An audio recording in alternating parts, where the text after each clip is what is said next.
Hello, sweet souls. How are you? How are you feeling? How are you feeling right here in your heart, in your body, in your soul?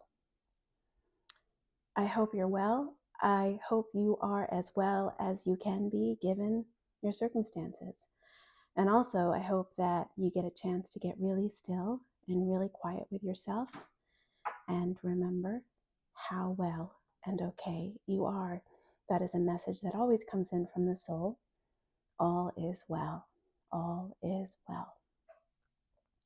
So when I was figuring out what to come up with today, and it really isn't a process of me using my mind, it's a process of my soul and spirit or source or creation energy conspiring with me, ancestors coming in with their messages to share what I'm going to share today. And the main message is the slow way is the fast way. And that's what I'm going to speak about today. But before we get there, I wanted to say hello. How are you? How are you moving through the wildness of these times? How are you remembering your heart through it all? Sitting with yourself in stillness, getting to know yourself. That feels good. Can you take a deep breath with me? We're going to do one deep breath. In through the nose and out through the mouth. Okay, join me.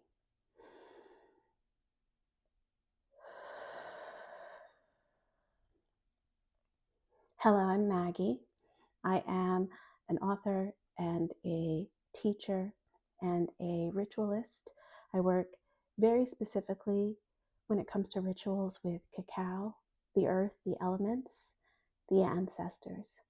And I work with a collective of ancestors who speak with me, through me, because I'm now able to hear their messages from all dimensions.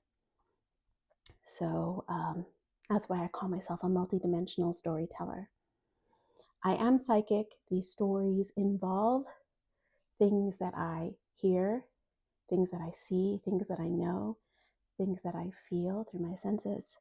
And very specifically, this message this week, the slow way is the fast way, is one that has not been able to leave me. It is a lesson that I learned many years ago. It is a lesson that comes up during trying times, and it is one that we will focus on in my new program that's coming up in March. And this message, the reason I knew that this message was really important to share right now was because there were about 15 other energies that conspired with me over the week to drive the message home. And when I say energies, I generally mean that I notice the synchronicities and the magic that is unfolding in my life. About a week ago, the slow way is the fast way came to the surface during something I was feeling. And then I met, interacted with probably 10 to 12 other people for whom things were not moving fast enough. And the message rose within me. And on some of those occasions, I was able to have a conversation with people. We were able to learn from each other and explore the slow way versus the fast way. I want to say that I know you've been told the fast way is the right way. I know that because I have been one of the people that have said that for many decades.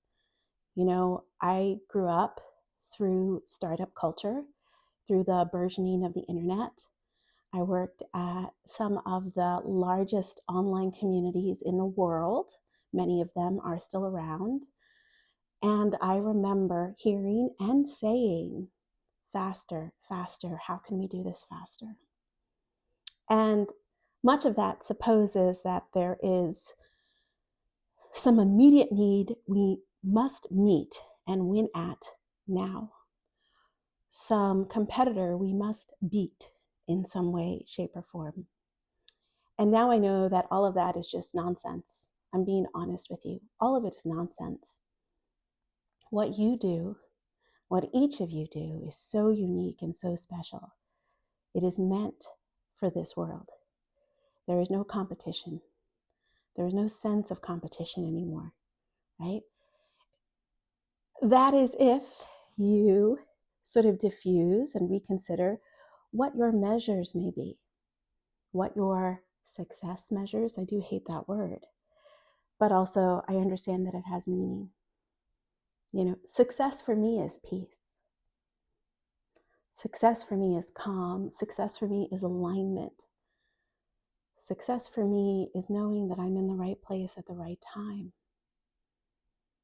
Success for me is knowing that when I cultivate my inner world, when I hear my soul, when I practice devotion, when I activate my love force energy, the most compassionate parts of me, when I do those things, everything that's meant for me arrives, comes to me. And it may not come in the way that I expected it to come. It may not be the form I thought it might be, but I am met and I'm held and I'm resourced and I'm supported. So when I say the slow way is the fast way, I know now that going at a pace that is in sync with the rhythms of the planet, with the elements, with whatever medicina I choose to work with the cycles of my soul, that is my way. That is the fast way. And it may take more time than the mind expects. You know, when I started listening to the soul, we take the mind and we hold it tenderly, and we allow its brilliance and ego and strategy and personality to be expressed, right? It wants to have a say. And then we invite it to take a seat to the right or the left of us and allow the soul to lead. The slow way is the fast way means present me trusts future me, trusts past me. And we know I went to the left and to the right, but all of those versions of me are right here on top of each other. We're here at the same time. Time is neither backward nor forward, nor up nor down. We're all present at the same time. And in the stillness is when we feel that. We feel the texture of that. We can sense that, right?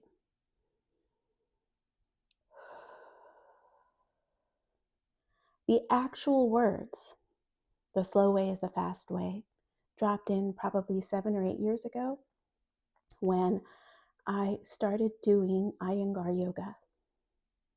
And I had this beautiful, beautiful teacher. And we would spend 90 minutes, 3 or 4 times a week, doing many, many different poses to get to one pose. So let's say we wanted to do an inversion of some kind. We would spend 75 minutes doing all the other different micro poses to get to that pose. And even when we got to that pose, we might not get it quite right. Or it's always right, we might not meet the expectations of the mind and what that pose may look like in a book, right? And my teacher always used to say, slow down. You don't have to do much to do much. Just remember that the slow way is the fast way, right? And for me to notice the shifts in my body and my perception of my body during that time was just like a beautiful gift to me. The other gift was remembering that the slow way is the fast way. I now operate from a place of remaining available and receptive at all times, moving moment by moment. And listen, it's not like without a little bit of effort, right? It's easier than it was 5 years ago. I move through tumultuousness just like you. I am here to pursue, to allow the work of my soul to come to the surface, right? And part of that is recording these videos for you. That's part of this process for me, because the soul and the ancestors invited me into this. They said, we need you as you sort of explore your soul work, expand into your soul work, to share these messages in whatever way feels aligning to you. It is a collaboration, right? I'm hearing to tell you that in my program that is launching in March, which should be linked in the description box, the ancestors are present and they work with me to offer soul wisdom. Their wisdom, my wisdom, mesh together. Messages specifically for you as we move through the 6 months together. So I said it.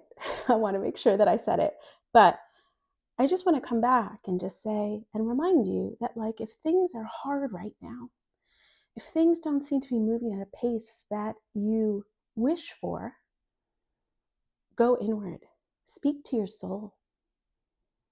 And ask your soul about those feelings and those expectations. Explore them, right? That is how you diffuse them. You lean into them.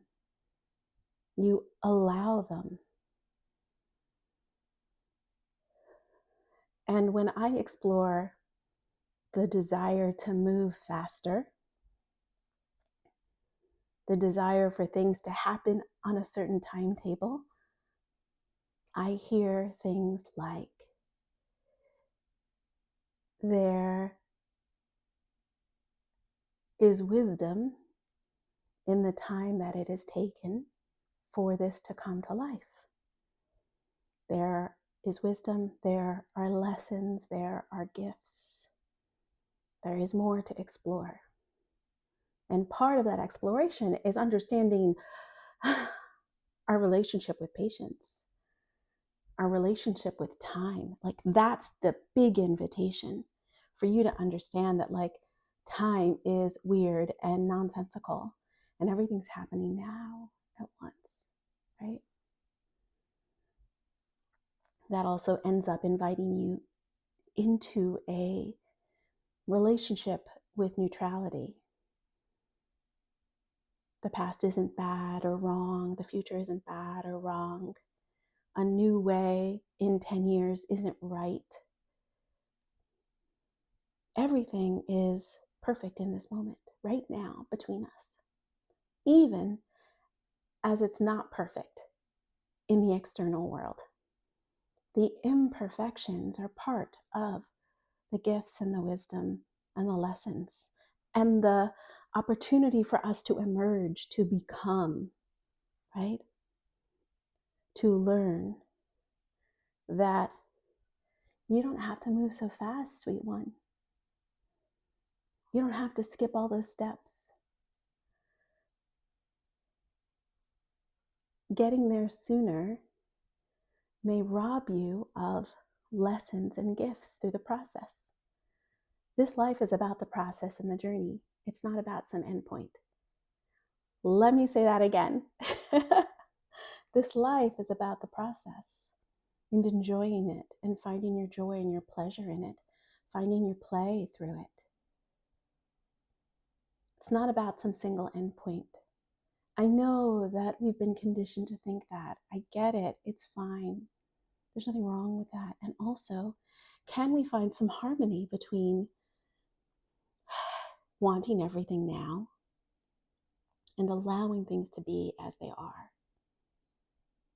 Allowing things to unfold naturally, organically, as they're meant to, in what some call divine timing, right? So that is the message that I have for you today. And this is one of the many, many lessons that we explore in my program launching in March. And if you'd like to get a glimpse of what it feels like to work in ritual, in workshop, in conversation with me, I am hosting You Are Your Soulmate, a 3-day cacao ritual series where we work with the elements to release, amplify, set intentions, and really amplify like the love force energy within you so that your natural state attracts all that is meant for you. Period. Period. I'm sharing a decade of wisdom in working with the soul's voice. I will help you hear your soul's voice. And I'm sharing decades of wisdom on this planet. And I hear to say wisdom from many lifetimes. I'd love to be in ritual with you. The link is down below. It's in the middle of February. So go ahead and reserve your spot and get your cacao, your ceremonial cacao. And I look forward to being in session with you soon. Okay. Bye-bye.